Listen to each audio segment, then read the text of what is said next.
अहिल्या म्हणाली तो मुद्दा काही अगदीच उडवून लावण्यासारखा नाहीये. एखाद्या प्रायव्हेट हॉस्पिटलमध्ये आत्याची सोय होत असेल तर त्यात वाईट काय आहे? आत्या सगळ्यांचीच लाडकी आहे, ती आपल्या बरोबर असायला हवी असं मला सुद्धा वाटतं. पण नुसतं असं मायेत अडकून तिची तब्येत कशी काय सुधारणार? तिला साधं औषध घेण्यासाठी कोणी कन्व्हिन्स करू शकत नाही. डॉक्टरांकडे नेण्याचा विषय तर लांबच राहिला. अशा परिस्थितीमध्ये तिच्यावर जर का चांगले उपचार होणार असतील, तिची नीट काळजी घेतली जाणार असेल तर तसा विचार करायला काय हरकत आहे? अहिल्या नेहमी टोकाचं बोलते, पण ह्या वेळेला लॉजिकलही बोलली. एथिकली कदाचित चूक असेलही, पण मग दुसरा पर्याय तरी काय आहे? दादाशी बोलून घेतलं तर दादाशी बोलून घेतलंच पाहिजे. निदान ही मनाची अस्वस्थता तरी थांबेल. दादाशी बोललंच पाहिजे.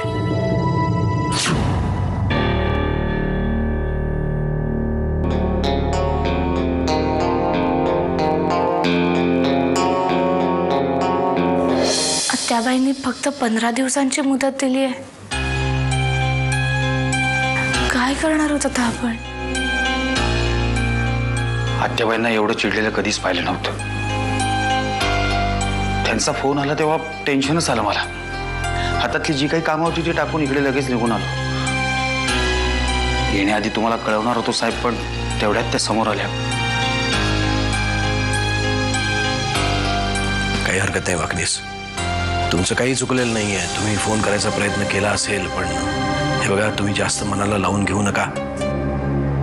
मुळात माझ्या लग्नाचा हट्ट जो धरलाय आत्याबाईंनी तोच इतका हास्यास्पद आहे. पण हे सगळं तिच्या आजारपणामुळे होतंय हेही माहिती आपल्याला.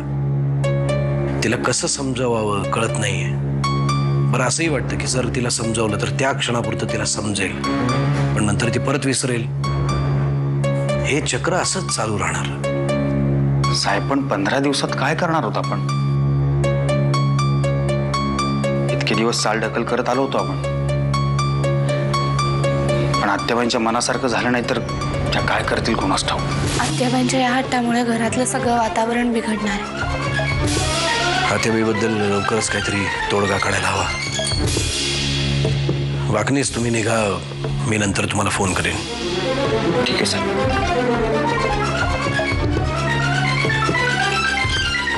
जानकी, वामनशी बोलायला हवं या विषयावर. तू पांडूला निरोप दे, मी स्टडीमध्ये.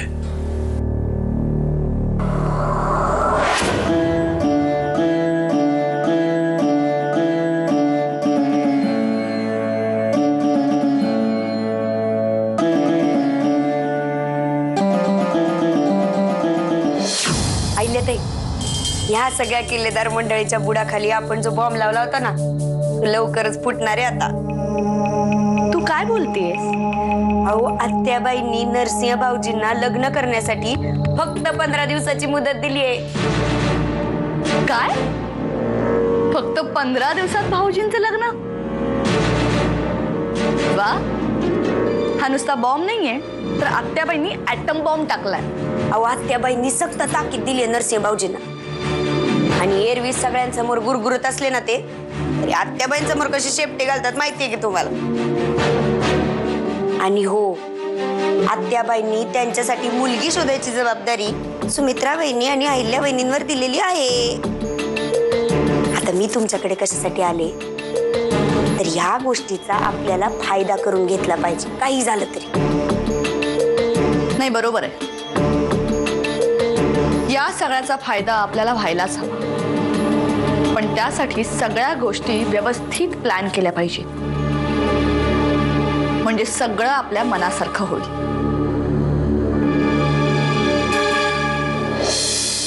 दिवसेंदिवस कोळ नुसता वाढत चाललेला आहे.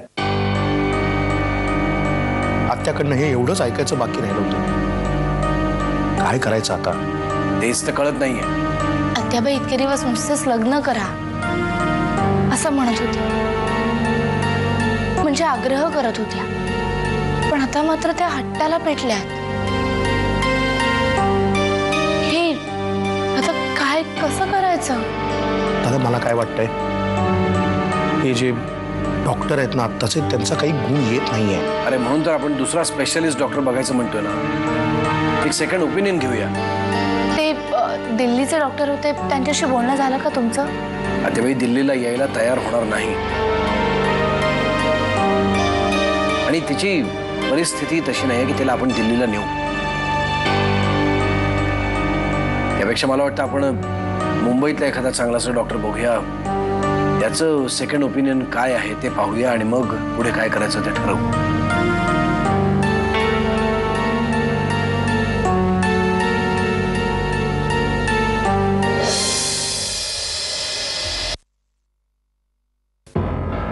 चहा आणू तुमच्यासाठी? नाही नको, बस जरा मला बोलायचंय तुझ्याशी.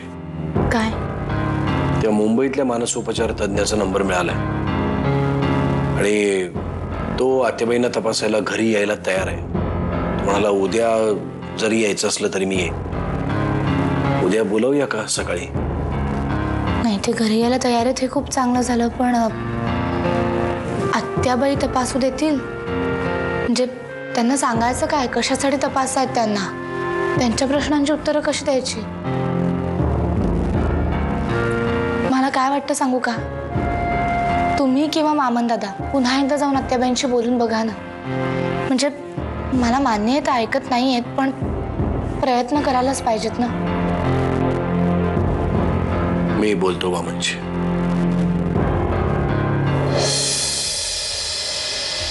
मामन अशी चिडचिड करत असते आत्याबाई.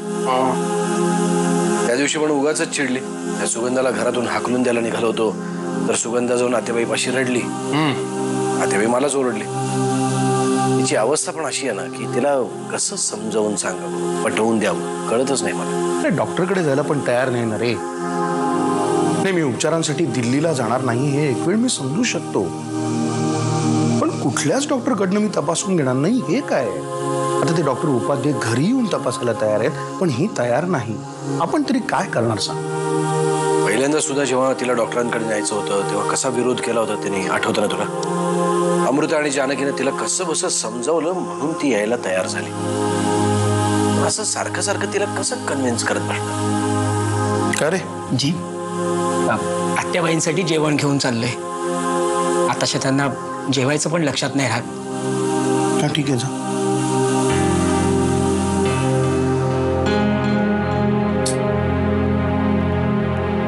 काय करायचं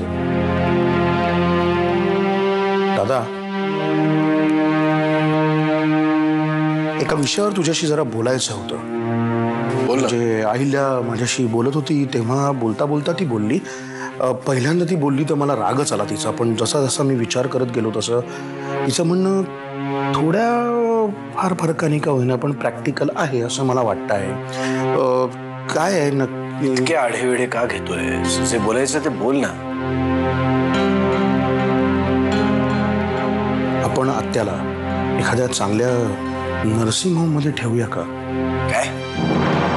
नाही म्हणजे काय आहे हे मी आत्यासाठीच म्हणतोय.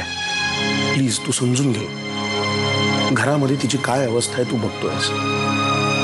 खात नाही, पीत नाही, नीट उपचार होत नाही, गोळ्या घेत नाही. अरे हॉस्पिटलमध्ये त्या नर्सिंग होममध्ये निदान लोक जबरदस्तीने का होईना वेळच्या वेळी गोळ्या देतील, नर्सेस जरा लक्ष ठेवतील, वेळच्या वेळी पोटात अन्न जाईल म्हणून म्हणतोय.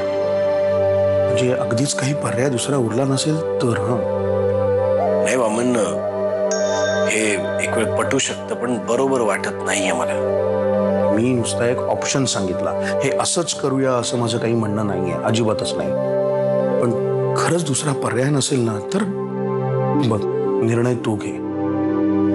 ठीक आहे, बघू. 2-4 दिवस जाऊ देत, आत्याबाईशी बोलून घेऊ. अलीकडे ना घरामध्ये दुसरा कुठला विषय सुचत नाही. सुगंधा, आपण जो डाव खेळतोय त्याचे सगळे फासे आपल्याच बाजूने पडतायत. आपल्या अपमानाचा बदला घ्यायची हीच खरी वेळ आहे. ते कसं काय? आत्याबाईंना अल्झायमर झालाय, त्यामुळे भाऊजी आणि जानकी दोघेही खूप काळजीत आहेत. त्यांना बरं करण्यासाठी त्यांची काहीही करण्याची तयारी. मी पण ऐकलंय कोणतरी मोठा डॉक्टर येणार होता ना म्हणे, काय झालं त्याचं? काहीही झालं नाही. आत्याबाईंनी डॉक्टरांकडून ट्रीटमेंट करून घ्यायला नकार दिला. त्यांची ती लाडकी अमृता, तिने दिल्लीचा कोणतरी स्पेशलिस्ट शोधला होता, पण आत्याबाईंनी दिल्लीलाच जायला नकार दिला. मग भाऊजींनी मुंबईचा एक डॉक्टर शोधला, पण आत्याबाईंना उपचारच करून घ्यायचे नाहीयेत. अहो पण त्यांना औषध पाणी नाही मिळालं तर बरंच आहे की. म्हणजे आत्याबाईंचं डोसकं असंच जर फिरलेलं राहिलं तर आपण आपल्याला हवं तसं सगळं करून घेऊ शकतो त्यांच्याकडनं, बरोबर ना? बरोबर बोलतेस, पण सुगंधा, सध्या परिस्थिती जरा वेगळी. युद्धातला एक नियम नेहमी लक्षात ठेव. शत्रूचा पराभव करायचा असेल ना तर आधी त्याला बेसावत करायचं आणि मग त्याच्यावर जोरदार हल्ला करायचा. पण म्हणजे नक्की काय करायचं? आत्याबाईंची ही केस अगदी नाजूकपणे हँडल करायची. त्यांनी या डॉक्टरकडून चेकअप करून घ्यावं यासाठी आपण काहीतरी करायला हवं. अहो कशाला पण, चाललंय ते चांगलंय की. सुगंधा, तुला या घरात कायमचं राहायचं आहे ना, मग मी सांगते तसंच कर. या संधीचा फायदा घ्यायला हवा आपल्याला. कोणाला काही कळायच्या आत आपला हेतू साध्य झालाच पाहिजे. पण आत्याबाईंच्या खोलीत जाऊन काही त्यांच्याशी बोलायचं असेल तर नका बाबा सांग. सगळ्यांच्या नजरा चुकून जायला लागते आणि दरवेळी जमतच असं नाही. वेडी आहेस तू. किल्लेदार स्वतः तुला आत्याबाईंकडे जाण्यासाठी विनंती करतील. त्यामुळे आता मी जे काही सांगते ते निमूटपणे फक्त ऐक आणि तसंच वाग.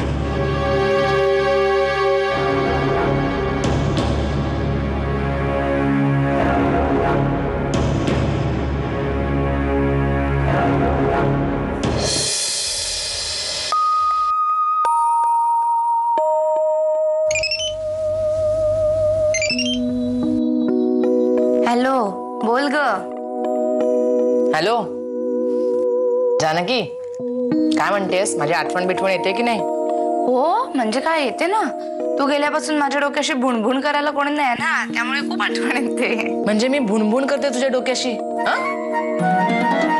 ठीक आहे, आता येतच नाही मी, इथेच राहते काय आमची, चालेल ना? बरं, तुला करमणार असेल तर बघ. अगं चिडू नको ग, गंमत केली मी तुझी. बोल. अगं माहितीये मला. बरं मला सांग, आत्याची कशी आहे ग?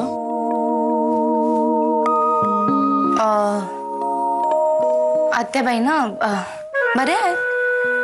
म्हणजे तब्येतीची तशी काही तक्रार नाही आता. जानकी, काही लपवतेस का तू? खरं खरं सांग. नाही ग अमृता, खरंच काही नाही झालंय. मी कशाला खोटं बोलीन ना. हे बघ, तू जर मला नाही सांगितलंस ना तर मी बाबांना किंवा वामन काकाला विचारेन. त्यापेक्षा तूच सांग ना काय झालंय. अमृता, आत्याबाईंचं म्हणणं यांचं लग्न झाल्याशिवाय त्या कुठलीही ट्रीटमेंट घेणार नाहीये आणि लग्नासाठी त्यांनी यांना 15 दिवसांची मुदत दिली. काय? अमृता, तू दिल्लीतले डॉक्टर सांगितले होतेस ना, त्यांच्याकडे जायला सुद्धा ते तयार नाही. काय? असा का हट्ट करते आत्याजी? अगं, आम्ही त्यांना सांगितलं सुद्धा की दिल्लीतले नाही पण मुंबईमध्ये एक अल्झायमर स्पेशलिस्ट आहेत, त्यांच्याकडे आपण जाऊया. पण त्या काहीच ऐकायला तयार नाही. त्या म्हणतात पहिल्यांदा त्यांचं लग्न लावून द्या आणि त्याच्यानंतर जे काही करायचं त्या करतील. काय आता मी तरी काय सांगू?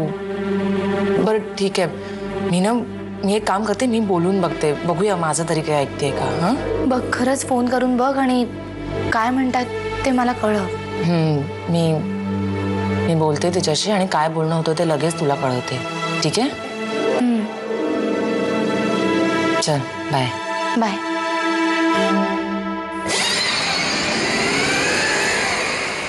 जानकी ताई,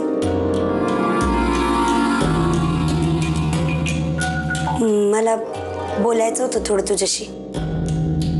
अजूनही लपून बोलणं ऐकायची सवय गेली नाहीये वाटतं तुझी. अगं तसं नाही, मला तुझ्याशीच बोलायचं होतं म्हणून तुझ्याकडेच येत होते मी. काय बोलायचं होतं? अगं नाही, मी आत्याबाईंबद्दल बोलायला आले होते. म्हणजे मला पण लई काळजी वाटते का त्यांची. ते डॉक्टरांकडे जायला तयार होत नाहीयेत ना, म्हणून एक सांगायला आले होते तुला. आता त्या रोगाबद्दल काय सांगणार आहेस तू? नाही ग, मी काही उपाय नाही सांगायला आले, पण त्यांना डॉक्टरांकडे जाण्यासाठी मी समजावू शकते. मी तुझी मदत करू शकते. त्या सुमिताई म्हणून माझ्याशी बोलतात, ते चांगलं वागतात माझ्याशी. मग एकदा प्रयत्न करून बघायला काय हरकत आहे?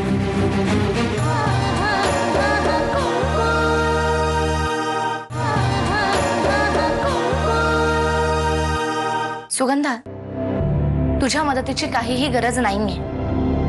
आत्याबाईंना कसं समजवायचं, त्यांना डॉक्टरांकडे कसं न्यायचं हे आम्ही बघू. कळलं? अगं, तुम्ही सगळ्यांनी किती समजावून बघायचा प्रयत्न केला त्यांना, पण ते ऐकतायत का? म्हणून म्हणते, मी एकदा प्रयत्न करून बघितला ना तर माझं ऐकतील ते. सुगंधा, आम्ही सगळ्यांनी त्यांना इतकं समजावलंय तरी त्यांनी आमचं ऐकलं नाही. तुझं काय म्हणणं आहे? तू त्यांना वामन दादा यांच्यापेक्षा जास्त जवळची आहेस का? अगं, सुगंधा म्हणून नाही बोलते मी.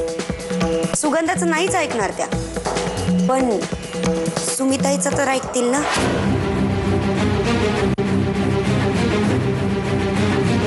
म्हणजे तू सुमिताई बनून त्यांच्याशी बोलणार?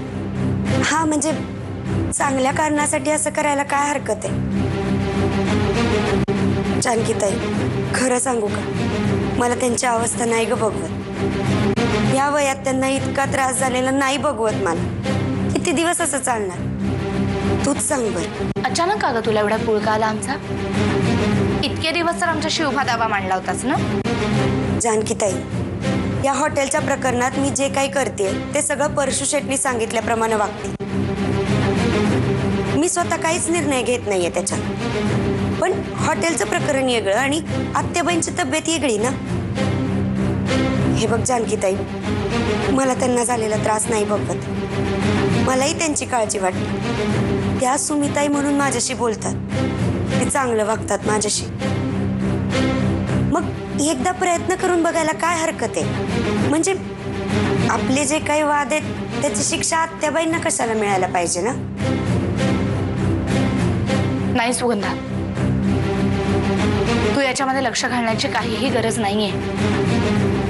आत्याबाईंचं काय करायचं, त्यांना औषधं कशी द्यायची केव्हा द्यायची हे आम्ही ठरवू, बघून घेऊ. त्यांना डॉक्टरांकडे कसं न्यायचं हे सुद्धा आम्ही बघू. तुला त्याच्यात पडण्याची काहीही गरज नाहीये. कळलं? बरं, काही मदत लागली तर सांग मला. येते.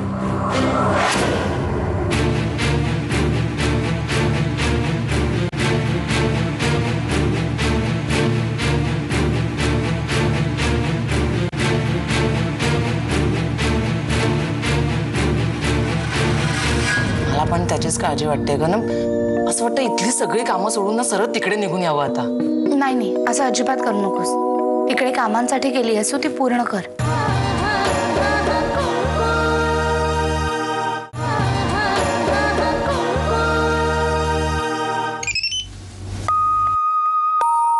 जानकी. हा बोल ग अमृता, तुझं बोलणं झालं आत्याबाईंशी? हो बोलले मी, पण ती माझं सुद्धा काहीही ऐकून घ्यायला तयार नाहीये. तर कसं समजवायचं ग यांना? मी इतकं समजावण्याचा प्रयत्न केला ना, म्हणजे मी अल्झायमरचा उल्लेख न करता सुद्धा तिला इतकं समजावलं. म्हटलं अगं तुझी तब्येत खराब आहे ना, आम्हाला सगळ्यांना काळजी वाटते तुझी, औषध नाही घेतलंस तर कसं चालेल. पण ती अगं हट्टालाच पेटली आहे. बरं मी तिला असं सुद्धा समजवण्याचा प्रयत्न केला. म्हटलं अगं तुझी ट्रीटमेंट आणि बाबांचं लग्न याचा कशाला संबंध जोडतेस तू? हे बघ, भवानी माईचं भाकीत वगैरे सगळं ठीक आहे, पण आत्ता या क्षणी तुझी ट्रीटमेंट महत्वाची आहे की नाही? पण ती ऐकूनच घेत नाहीये काही. आता काय करायचं? मला पण त्याचीच काळजी वाटते ग ना. असं वाटतं इथली सगळी कामं सोडून ना सरळ तिकडे निघून यावं आता. नाही नाही, असं अजिबात करू नकोस. इकडे कामांसाठी गेली असो ती पूर्ण कर. आधीच यांनी मला सांगितलं होतं तुझ्या कानावर काहीही घालू नको म्हणून. यांना कळलं तर उगीच हे मला सुद्धा बोलतील. अमृता, तिकडची कामं जास्त महत्वाची आहेत. इकडे आम्ही सगळेजण आहोत. आम्ही बघू काय करायचं आहे ते. पण जानकी, काय होतंय ते मला सारखं कळवत राहा फोनवर. नक्की मी कळवेन तुला. चल ठेवते.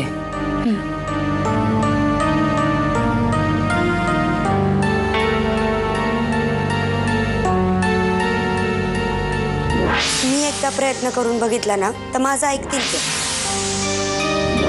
अगं सुगंधा म्हणून नाही बोलत आहे मी, सुगंधाचं नाहीच ऐकणार त्या, पण सुमिताईचं तर ऐकतील ना.